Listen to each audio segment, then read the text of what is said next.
Hey, yo, welcome to the Rap Career Growth Podcast. We're here to help rappers, artists, producers, their teams, the rap community at large, grow businesses around music. Join us as we share insights, tips, and interviews with industry experts to help you succeed in the rap community. I'm Kyle Kraft. And I'm Imperative. Let's get started and make some moves together. Welcome to the Rap Career Growth Podcast.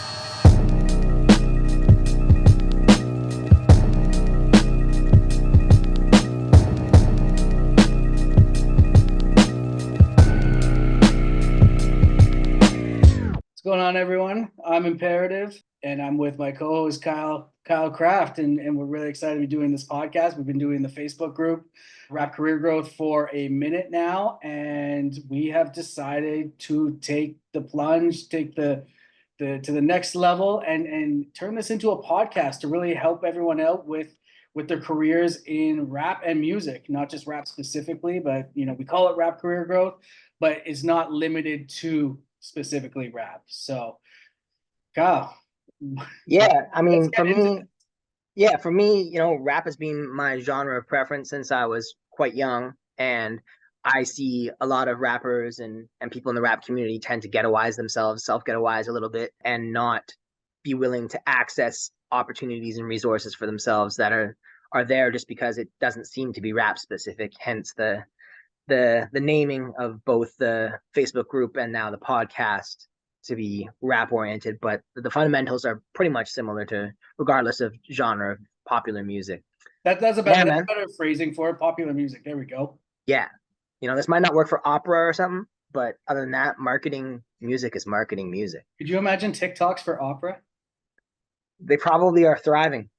I'm not checking for it. I'm not trying to get TikTok sending me opera, but it's probably a thriving subculture on TikTok, etc.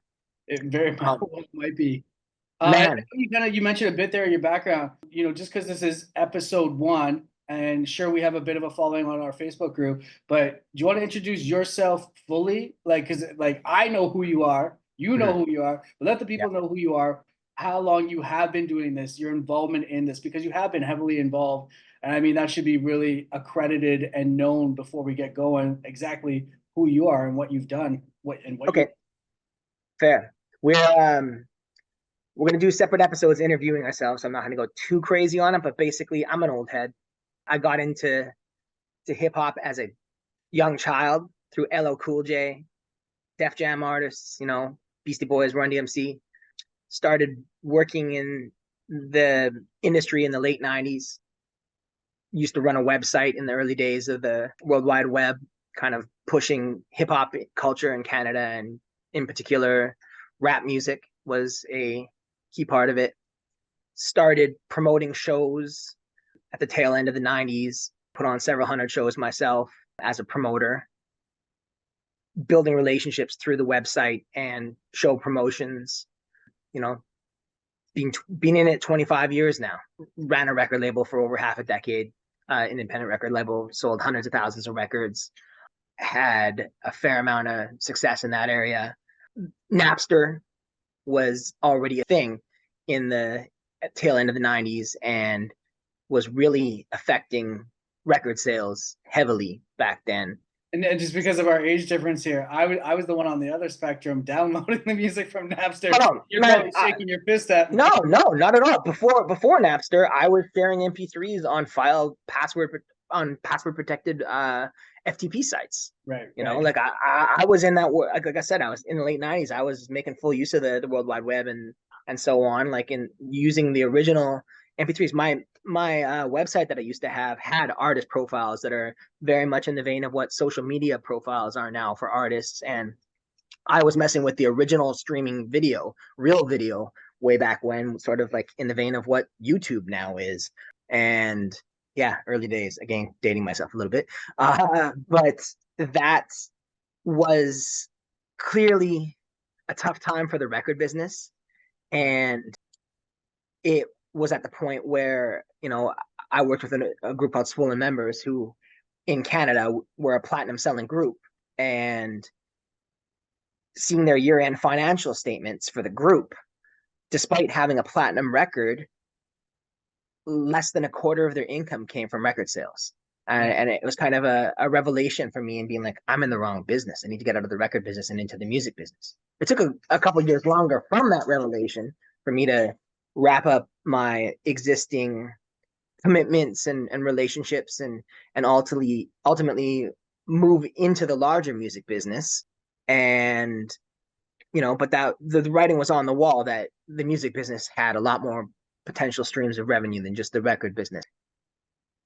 I think even Kanye West has come out now and he quoted, I can't remember exactly when, but it's in recent years, saying that of everything he does, music and records makes him the least amount of money. And so I know you said Swollen Members platinum. This is Kanye West, right? So multi-platinum, and he's saying that music, the recordings, makes him the least amount of money.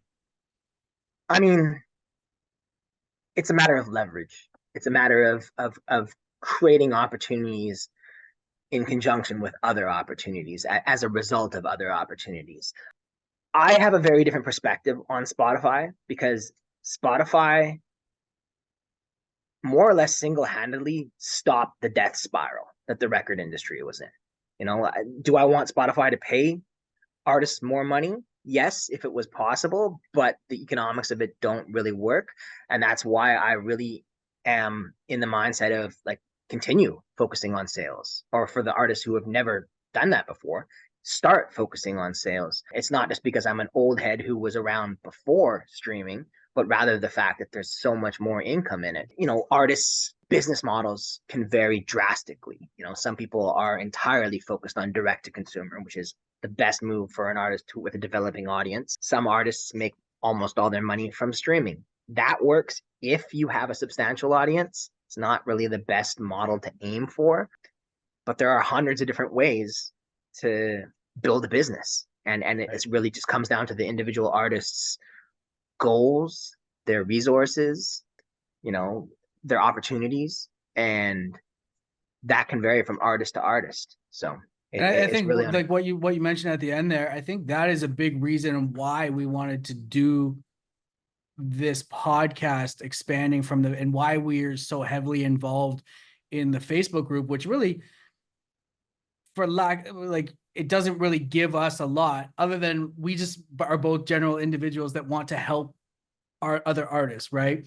But like you said, we want to bring those opportunities and we want to bring those things to their awareness so they can make their decisions of what makes the most sense for their business. Because like you said, every artist's business is not the same, and what works for one may not work for the other. And I think by us, what we've been doing and presenting all these ideas and opportunities to the artists is, I see the comments and people thanking us for that.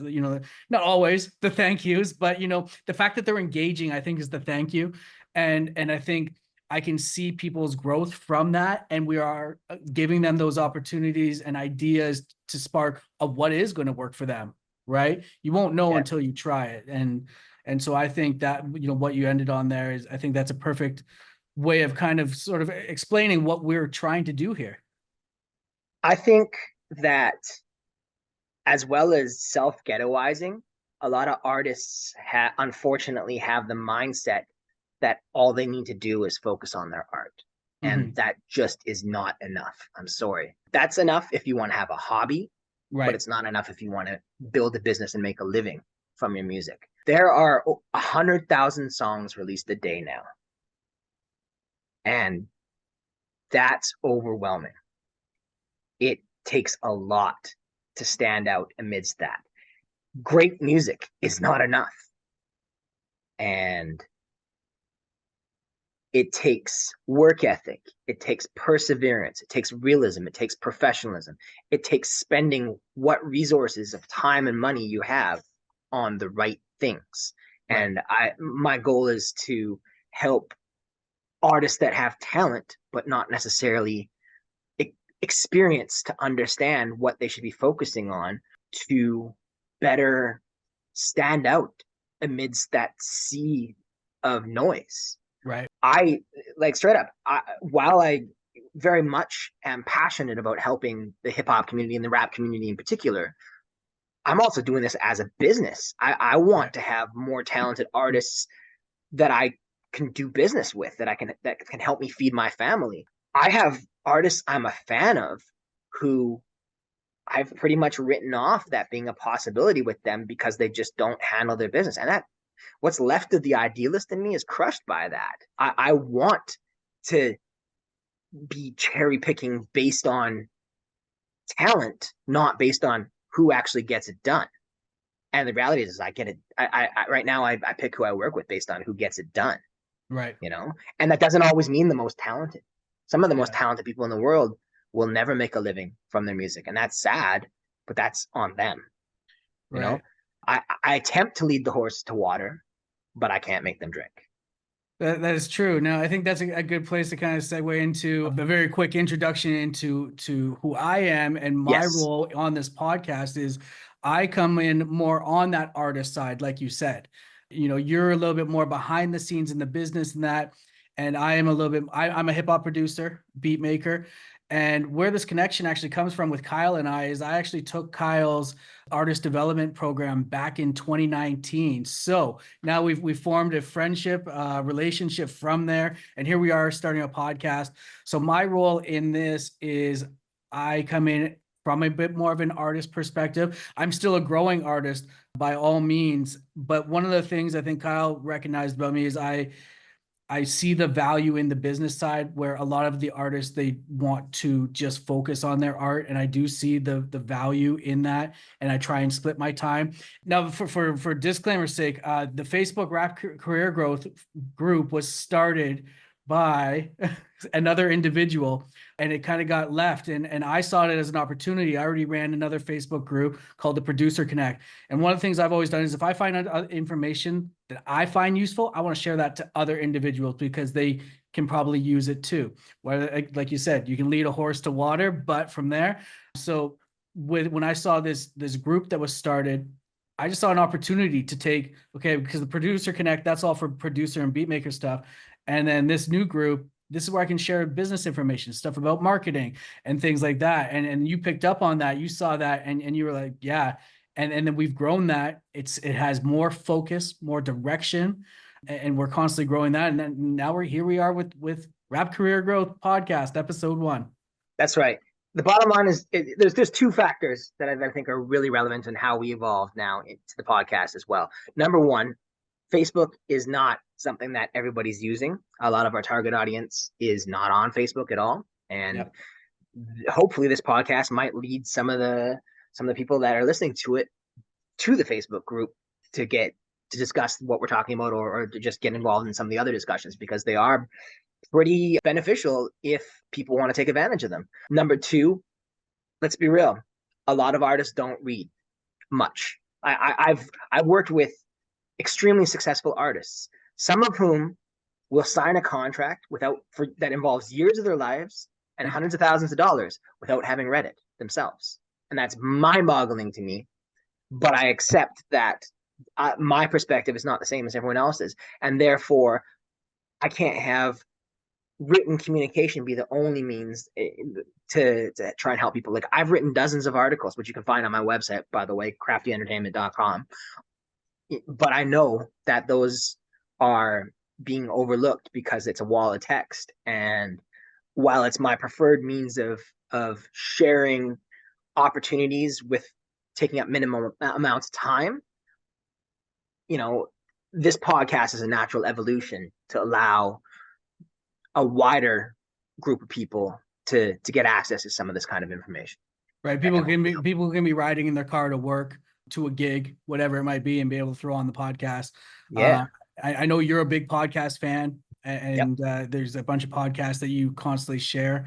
Yep. And I think we both hope that this podcast provides enough information that people use this, on their way to work, on their way to the next gig, sitting at home, sitting on the toilet, on the porcelain throne, throw on the earbuds and take a listen to the Rap Career Growth Podcast, right? So I think, yeah. In the gym is a big one for me. I listen to podcasts, and trying to maintain the dad bod. I'm doing lots of cardio, so there we go. The gym is a key one for podcasts for me. So from here, Kyle, why don't you talk about some of the topics that we're hoping to cover in this podcast? I think that there's a lot of core fundamentals that are things that related to growing a business around music that we'll cover. I think that maybe we'll touch on some current events as they're happening. I intend to have us interview people that have experience in areas that could be beneficial to our listeners. After we get a few episodes recorded, or the intent is to send them out to some people and start soliciting interviews. We'll see what comes of that. Yeah, I mean, just trying to help artists grow their business so that they have, you know, income to reinvest in growing their business further, and it can make sense to start, making bigger moves than a lot of them are making right now, or at any level, whether that's, releasing the first songs, or whether that's, trying to get the next million monthly listeners, whatever that looks like. Right. And from there, like I know we've touched on it already, like from that, some of the topics we're planning on covering. How do you see this podcast overall benefiting artists, particularly in the rap community? Because, rap career growth, let's start there. Obviously we've said that it's not specific to rap, but really, like, how do you see, why should artists give a fuck about what we're saying right now? If they want to increase the income from music, they Right. should be paying attention, is what it boils down to. Is it's an opportunity for them to own their role as entrepreneurs and improve their business, to get input on areas of opportunity and to cherry pick what works best for them. Like I said, there's many different ways to build an artist business, so not everything is for everyone. That's fine. It doesn't need to be. But just exposing people to ideas on opportunities to grow their business, to, you know,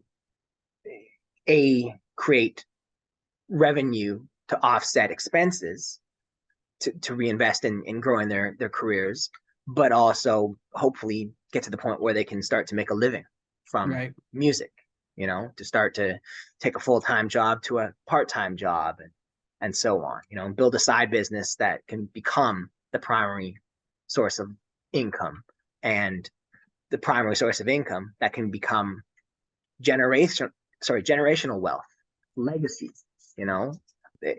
I'm very fortunate to work with developing talented artists that I believe in, all the way up to people that make far more money than I do, multimillionaires, and am fortunate to get an inside look at what's working for them, and just understand, the kinds of things that it takes across the spectrum, from first songs being released to, maintaining momentum with millions and millions of listeners. Right. Yeah. I think the one thing you touched on there that I think is a big focus for me, and I think a lot of artists forget about or don't think about, is legacy. And that music, I think, because especially with rap, because of ego and what is commercialized, in the sense of money hose clothes, for lack of a better way of putting it. They want that instant money, but that legacy, if you focus on that portion of it, there is an opportunity to do what you love if you put the focus and longevity into it and build that legacy. And that's something I know I personally have come to realization. I'm not going to blow up overnight, and that by building this following slowly but surely, rest in peace to Nipsey Hussle, it's a marathon, right? By no means a sprint. Sure, there are some that get that 100-meter dash sprint and they get that W. But I think that legacy portion, and a lot of the things that we will be talking about, will definitely help in the short term, but add to an artist long term. Yeah, it really is. It really is a marathon. It is. I'm not saying that overnight success can't occur. That this new era that we're in right now, in the last half a decade of short form video virality, is an absolute exception to the age old adage of every overnight success story is actually 5 years of work you didn't see. But there's also a lot of viral successes that are the new one hit wonders out there. But, Right. a major label snaps them up and nothing further comes of them. That's kind of the standard major label A&R modus operandi now of who's got a TikTok success. Let's sign them. And then they say, keep doing more of what you are. And they don't, so being able to build infrastructure as an artist, like real business infrastructure, to be able to communicate directly with your supporters and be able to monetize them in ways other than video streams and audio streams, to ensure longevity, to ensure sustainability. Yeah. There's a lot of rappers in the last 5 years who have blown up because of TikTok, or reels, or even YouTube shorts, who their entire revenue is based around audio streams, and that is a time bomb for sure. Right. They're I see more and more posts. I'm sure you see them too, about people talking about how how artists have been tricked into thinking that's it. And I think that there's a big, almost awakening, a realization that while you can make some money versus with streams, there's far better and sustainable lanes that artists can do that with, and not putting as much emphasis into their streams and streams only. Yeah, I mean, there's definitely having a variety of revenue streams definitely makes sense for artists that haven't achieved viral success, which most likely will not occur for most artists. There needs to be another plan, and it is far easier to generate income from a sale than it is from streams. It takes 10,000 streams to generate the revenue of one t-shirt sale. Right. So why would you concentrate on trying to get streams as opposed to making sales of physical products? Right. I mean, we'll touch on this more. I think the one thing, say for me as an artist, and I think I've been seeing my evolution, and even a lot of the things that we're talking about, it's not like I learned a lot from you, and from learning and understanding from you, I've learned a lot on my own as well, and progressed. And I think I wouldn't be sitting here if that wasn't the case. But I think for me at the start, getting those numbers up, and it's not like I have massive numbers either. Like I have okay numbers, but I think I have respectable numbers to people. But I think getting my numbers to that respectable place put me in the place that I'm at, that people do respect me and my opinion and my voice. So I will say that for some artists, I think at the very start, doesn't need to be a full focus. And it's not like that was my full focus. I think it was a full circle, pun intended, of different things that I was doing that allowed me to get my numbers up. But those, having a decent amount of numbers, put some respect on my name. You know what I mean? So Yep. I think there is some value there. Now, this is our first podcast, and we're working out some kinks here. We're using Zoom here, and I'm seeing that we're getting a bit of a countdown, Kyle. So we can either squeeze a bunch in, or we log back in and we record. What do you think we do here? We're countdown, like I feel like I'm in Demolition Man or something. We got 4 minutes and 30 seconds counting. Yeah, honestly, like I think that we covered off a pretty good chunk of what we're aiming to do and the why. I think one thing we haven't touched on that we really wanted to make known, and maybe we should have done this earlier, but I think excitement of doing our first episode here was kind of us acknowledging where we stand in this culture of rap and hip hop. And definitely, so I think that's something that we should definitely touch on in these last few minutes here. Absolutely. I'll jump in on that if that's cool. Yeah, man. Both of us are guests. We're guests in this culture. We're guests on the land we live in. The world is a complicated place. We are both obviously very passionate about, helping rappers and the rap community, and having putting in years into that, often uncompensated or compensated far less for our time than we're compensated in other areas. And that's just something that we want to continue doing. Definitely. I mean, for me, and some of my background is I do come from a skateboard, snowboard background, and one and comparison I'll make to rap and hip hop, there's still some barriers there, but skateboard and snowboard was like, if you skateboard or snowboard, you're my homie, you're my friend. Like, you know what I mean? Like, we both share this in common. And the one thing I found in hip hop now, this is later years than the early years. But, you know, that's one thing I've found is like, if you are involved, it's not always the case, but, you know, I have found it very inclusive. I think there are still ways to go with that. But yeah, you know, definitely respecting the culture has been a huge thing for me. That's why a big reason why I make the type of music that I make, which is like very much to the, like an ode to the original sound, right? It's very close to that. So I think it's very important for us to acknowledge that. Now with that, let's talk about some of these guests. We talk about guests. Who are some of your ideas of who you would like to have on this podcast? This is wishful thinking. Let's put it into the universe to make happen. Who do we want to get on here? My goal is to get guests that are going to attract the ears of other artists who will benefit from this podcast. I'm not going to try and name drop. I've been in this business for 25 years and I have some relationships that I'm going to lean on. Nate, you have some relationships that, you know, would be great to ask for guest appearances as well. Let's see what comes of it. I'm hopeful that a lot of them will recognize the value of what we're trying to do here and want to give back to other artists that they once were, you know, come up trying to figure out how to make it work, you Right. know. And some people have the time. Some artists I work with only get about 4 hours of sleep a night.